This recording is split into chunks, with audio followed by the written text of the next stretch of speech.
Buenas tardes. Vamos a abrir Mateo capítulo 7, versículo 8. Y vamos a predicar sobre la llave de la oración. En el boletín les puse una frase de un predicador que se llamó Spurgeon, que dice: oren para poder orar, oren hasta que puedan orar, oren para recibir ayuda para orar y no renuncien a la oración porque no puedan orar, pues precisamente cuando piensas que no puedes orar es cuando estás orando más. ¿No te ha pasado que al hacer un diagnóstico de tu vida de oración te das cuenta que te falta vida de oración? Que podrías hacer más si tuvieras una vida de oración más constante. Imagínate que estás encendiendo un carro, tienes la llave y no se encienda el carro. Y ese paso con el Chevrolet que tengo, no se enciende por más que le haces y le aceleras el acelerador. Tienes que meter el pedal del freno, si no, no se va a encender. Eso ya me lo habían dicho cuando lo adquirí, pero se me ha olvidado en cierto momento. Y hay una clave para que encienda ese carro. Pues tiene uno que pisar el pedal de freno. No sé si haya otras marcas con ese seguro que tienen estos carros. Precisamente una clave, una llave que tenemos que utilizar para que las cosas funcionen. Y eso es precisamente lo que vamos a estudiar hoy, porque lamentablemente en la vida de muchos cristianos están orando, algunos lo hacen con lágrimas, con sinceridad, pero pareciera ser como una piedra que se lanza al océano y no se tiene resultados. No es que Dios no quiera responder, es que hay que usar la llave, la clave de la oración. Por eso dice Mateo 7:8, el que busca, llama. Todo aquel que pide recibe, y al que busca halla, y al que llama se le abrirá. ¿Por qué no estamos recibiendo respuestas? Quizás porque no utilizamos esas llaves de la oración. Y hoy vamos a ver precisamente escenas bíblicas donde está esta llave. Vamos a revisar cómo es que se da esa comunicación, y en esa comunicación Dios responde. Primero vamos a ver en Génesis 32. Ese capítulo nos relata de un tiempo en el cual Jacob está por tener un encuentro con su hermano Esaú.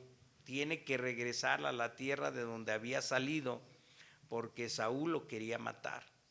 Y está en un momento en que sabe que tiene que estar enfrentándose a Esaú y teme por su vida. Y en ese momento allí se presenta el ángel de Jehová, el mismo Dios se presenta ante él. Y en Génesis 32:24 dice que cuando envió a su familia por delante, Jacob se quedó solo y luchó con el varón, que es el ángel de Jehová, y luchó hasta que rayara el alba, hasta que amaneciera, o sea, toda la noche hasta que amaneció luchó. Y dice el pasaje del versículo 25, y cuando el varón vio que no podía con él, tocó en el sitio del encaje, o sea, le tocó el muslo y lo falseó, lo descoyuntó. Estaban luchando, toca el muslo y con él que luchaba hasta que lo descoyuntó. Y entonces ya le decía el varón: déjame porque amanece. Y Jacob le respondió: no te dejaré si no me bendices. Jacob no estaba luchando contra Dios, estaba luchando para que Dios lo bendijera. No era un deseo de ganarle a Dios, era un deseo de que Dios no se fuera hasta que lo bendijera. Y resulta que sí, la oración que él hacía, el clamor que él hacía, era un cambio profundo en su vida. Cuando Dios le pregunta: ¿cuál es tu nombre? Y le dice él: Jacob. Jacob significa suplantador, engañador. Jacob, ¿sí? El engañador. Y esa identidad que tenía allí en ese momento, gracias a que luchó en oración, y en este caso literalmente hubo una lucha con Dios, Dios le cambia el nombre, le cambia la identidad. Le dice que ya no se llamará Jacob, sino será ahora Israel, el príncipe de Dios, Israel. Esta oración se basa en la identidad. Por eso la clave de la oración es que Jacob buscó desesperadamente una nueva identidad en Dios. Y la clave precisamente de esta oración contestada tiene que ver con esa lucha por un nuevo corazón. Yo no sé si te has topado con esa situación en la que sabes que tu corazón, así como lo tienes, y tu identidad no te sirve, necesitas un nuevo corazón. ¿No te ha pasado? ¿No has llegado a ese punto de quiebre en que necesitas una renovación plena, total? Y mira, quien no está renovándose en la vida no está a favor de la vida, porque la vida nos cambia o no cambia las circunstancias.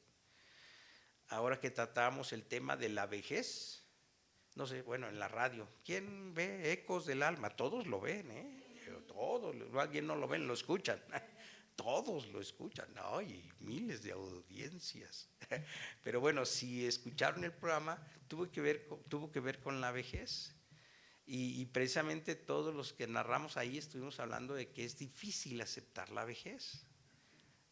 Una de las hermanas dice, es que para mí, yo quería pintarme el cabello y seguirme pareciendo joven, las arrugas no me admitía las arrugas.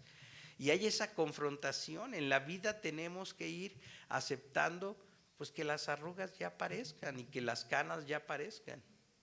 Y hasta les platiqué yo también que en alguna ocasión, cuando empezaron mis canotas, me pinté el cabello una vez. Y después dije, no, qué aburrido es esto de estarse pintando el cabello. Qué feo, ¿no? Que un pastor se pinte el cabello para no parecer viejo. Entonces, hay etapas en las que uno debe de irse acondicionando a la vida que está cambiando y esa decisión por rogarle a Dios desesperadamente los cambios que tienen que darse en nuestras vidas se gana en la oración. Si no haces esos cambios, tú sabes que no vas a seguir adelante. ¿No te ha pasado? Así es que Dios no bendice al Jacob autosuficiente. Dios bendice al nuevo Israel que ha sido quebrantado y por eso le quiebra el muslo y que aprende a depender de él. Esa ahí es una victoria de oración. Entonces la primer clave es buscar desesperadamente ¿qué? Una nueva identidad de Dios. El segundo aspecto es la clave, la llave de Josué. Josué también tiene un momento de oración en medio de una victoria que se había venido dando. Josué es el capitán del pueblo de Dios que está ganando territorios prometidos en la tierra prometida cuando ya empiezan a conquistar la tierra que Dios les prometió. Pero en ese momento, en el capítulo 7 de Josué, está pidiéndole a Dios que le explique por qué fueron derrotados por una tribu y han sufrido una gran derrota. Y entonces ahora sí, Josué 7:9, porque los cananeos, dice, y todos los moradores de la tierra oirán y nos rodearán y borrarán nuestro nombre de sobre la tierra. Y entonces, ¿qué harás tú a tu gran nombre? ¿Sí me entiendes? O sea, en la oración él decía, esto va a pasar. ¿Y qué van a decir el pueblo, los pueblos de alrededor? Pues del Dios que nos cobijó y que nos llevó hasta aquí. ¿Qué pasará con tu nombre? A Josué en la oración, esa derrota quiso verla no en función a qué pensarán de mí. Yo soy el capitán del ejército y fui derrotado. No, ¿qué pensarán los demás de ti, Dios? Porque tú eres el que nos has llevado hasta aquí. No oró, sálvanos de la vergüenza de que qué van a decir los demás de mí. No, oró por el honor de Dios. La oración de Josué la vemos como una radiografía de su corazón. Él no estaba preocupado por su propia gloria, estaba preocupado por la gloria de ¿quién? De Dios. Y enfocó su oración y solicitud para pedirle a Dios que le explicara por qué estaba pasando esto y por qué se estaba poniendo en entredicho su propia gloria. Si Dios es el que me ha llevado hasta aquí, nos ha llevado hasta aquí en este camino, ¿cómo es que yo estoy siendo derrotado por este enemigo? Y Josué se postró y Dios entonces le dijo, levántate, y le señaló el pecado en el que había caído. Y entonces se hicieron las correcciones que tenían que hacerse para que se levantara el pueblo y la victoria se sostuviera. Esto es algo muy necesario en nuestra vida cristiana. ¿No te ha pasado que estás viviendo la vida cristiana y de repente te enfrentas a unas barreras que no te hacen seguir creciendo, que te desmotivan y que en un momento dado sientes que pues no, o sea, esto no lo puedo superar? ¿Cómo debemos de orar? Señor, oye, Señor, tú me has sacado hasta aquí y es tu honor y es tu nombre el que va por delante. ¿Qué van a decir los demás del Dios que me ha llevado hasta aquí? Señor, enséñame en qué estoy fallando, enséñame. ¿Y qué hizo Dios? Le contestó. Le contestó. Eso a través de una pregunta incómoda basada en el honor de Dios. ¿De qué manera algo en mi vida está contradiciendo tu nombre, Señor, al que yo confieso, y no estoy dando el honor suficiente? Dios respondió de inmediato y le reveló el pecado escondido de Acán, que estaba deteniendo la bendición. Uno de los hombres había tomado el oro y algunos ídolos y algunas cosas que en una anterior batalla Dios les había dicho no tomen nada, pero un hombre llamado Acán tomó de eso y ahí hubo esa derrota. Y entonces Dios le dice, aquí hubo este problema de pecado. ¿Por qué contestó Dios y por qué quiso hacer de esta oración un ejemplo? Porque se basó en el honor de ¿quién? De Dios, el honor de Dios. Señor, tu honor. Si yo estoy en este camino, es porque tú me has puesto aquí. Señor, por tu honor levántame, por tu honor hazme hacer, pues, maravillas, diríamos, milagros en mi vida, pero por tu honor, Señor, no por mi honor, es por tu honor, es por lo que tú representas, Señor, que sea engrandecido tu nombre en mi vida por lo que tú has hecho. Así es que una oración que gira alrededor de nuestra propia incomodidad, cuando estamos, dale, Señor, sáname de esa enfermedad, sáname de esto, Señor, dame economía, no tengo economía, Señor, cambia a mi esposa, cambia a mi familia. No estamos pensando en el honor de Dios. ¿En qué estamos pensando?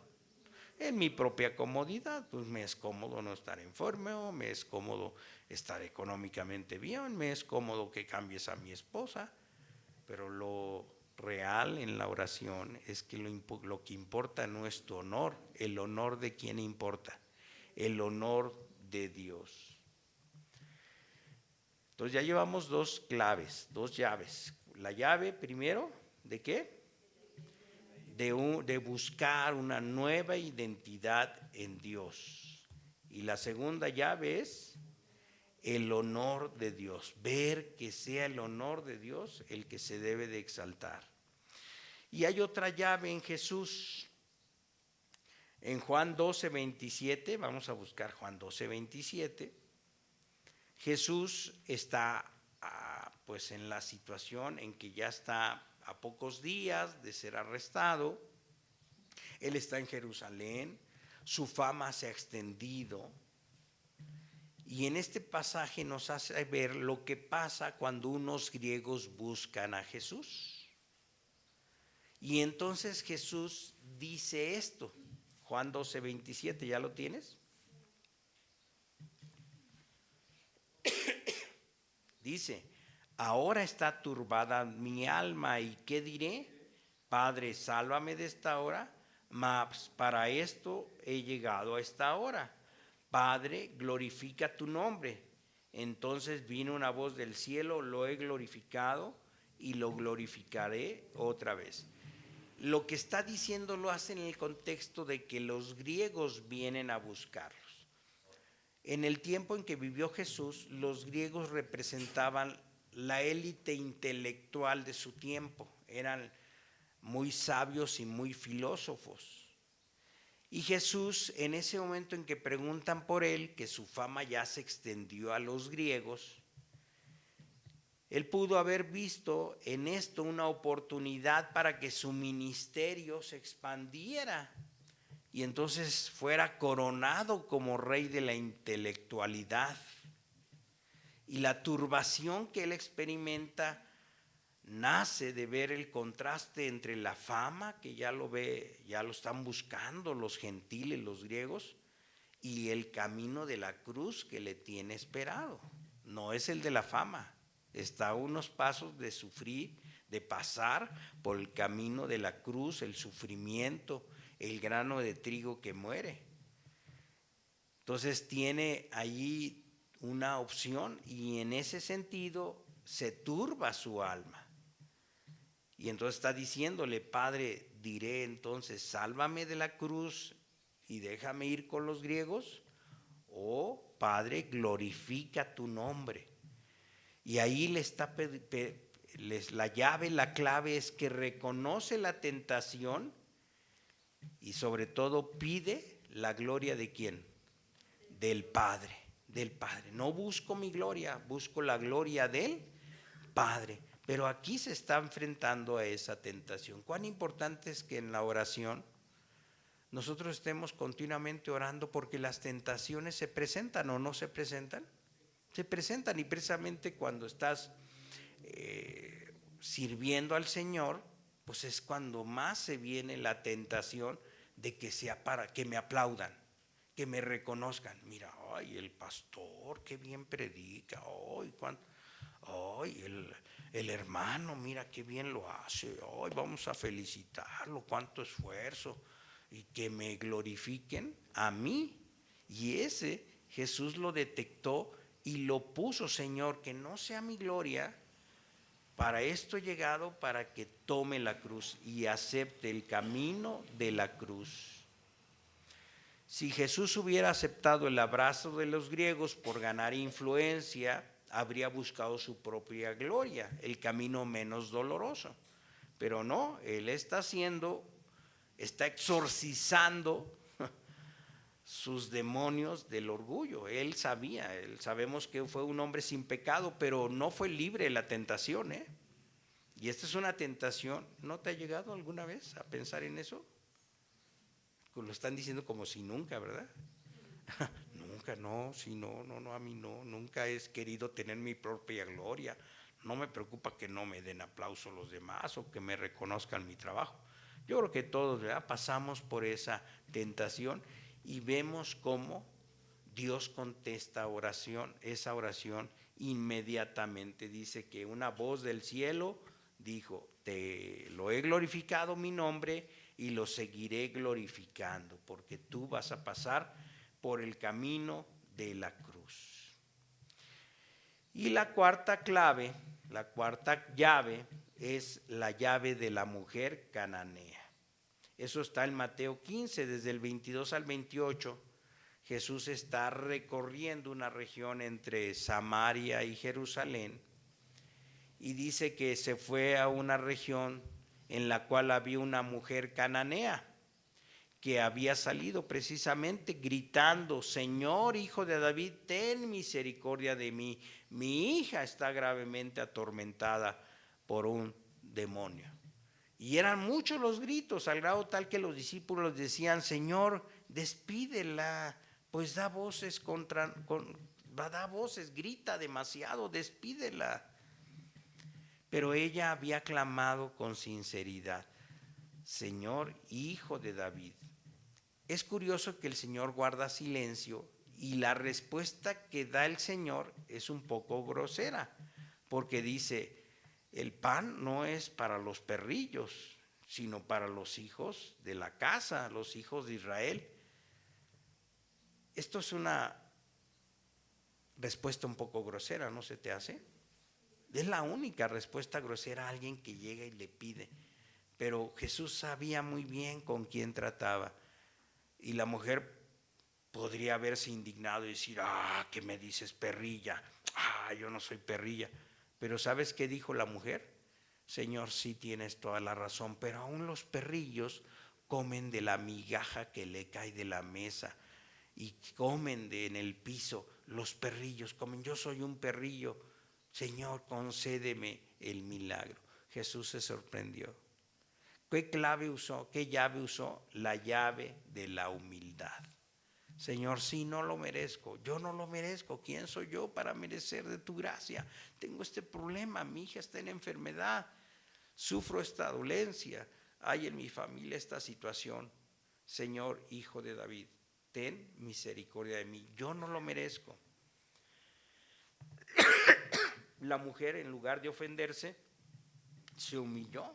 De por sí ya se había humillado al ir ante Jesucristo, que igual no tenía razón de que él me escuchara, pero tomó el esfuerzo para humillarse, ir y gritar. Y cuando Jesús le contesta así, ella no se sintió herida. Dice, sí, si aún los perrillos comen de las migajas de la mesa de sus amos. A veces Dios parece guardar silencio, no porque nos rechace, sino porque nos está llevando a un lugar de mayor humildad, una humildad más profunda, donde dejemos de reclamar derechos y comencemos a apoyarnos solo en su gracia. Es una rendición, ¿no te parece? Donde, sí, Señor, yo no lo merezco, pero solo espero por tu gracia. Así es que estos 4 aspectos son claves en la oración. ¿Qué pasó con los 4? Los 4 recibieron la respuesta a su oración. Así es que es esa clave para que nosotros oremos y oremos desde el corazón.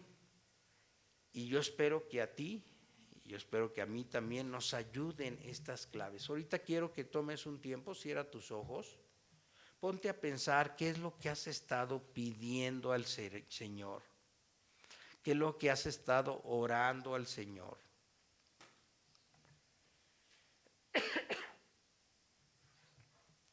Y de qué manera estas claves de oración las puedes utilizar. Si es algo personal, algo que está pasando en tu vida, algún hábito que te está derrumbando en tu vida espiritual, quizás sea la clave, la llave de la oración de Jacob, la que necesitas estar orando y suplicando por esa nueva identidad. Pero no una oración fácil, sino es una oración de lucha, de ruego, para que surja en ti esa nueva identidad que Dios está ofreciendo, pero que hay que clamarle con esa llave de la súplica por la nueva identidad. Quizás si sea un asunto en el cual estás enfrentando derrotas y sabes que estás faltándole a Dios con tus acciones, quizás sea la llave del honor a Dios, que le digas y reconozcas tu situación de pecado y que Dios te haga ver las cosas que tienes que cambiar, pero para darle el honor a Dios. Quizás sea la tentación del orgullo y de la vanidad la que te está carcomiendo, la llave entonces de clamar por la gloria de Dios. Y en el caso en el que se dé la situación en que has estado pidiendo por algo que nos ha sucedido en tu familia, con los tuyos o con una persona a la que estás buscando que Dios toque, quizás sea necesario usar la llave de la humildad. Señor, te suplicamos que tú nos alientes en nuestra vida de oración. Cada uno de nosotros sabe que tiene esa puerta abierta que tú abriste por causa de tu Hijo Jesucristo. Podemos entrar ante el trono de tu gracia por el camino nuevo y vivo que Jesucristo abrió, y como nuestro sumo sacerdote nos invita a estar ante tu presencia, Señor. Pero como tus discípulos lo dijeron, enséñanos a orar. Danos capacidades, Señor, que no tenemos para ser personas de oración. Queremos dar fruto, queremos ver tus maravillas y queremos andar en este camino al cual tú nos has invitado, un camino nuevo. Danos la oportunidad de hacerlo genuinamente. Lo solicitamos, lo suplicamos en Cristo Jesús. Amén.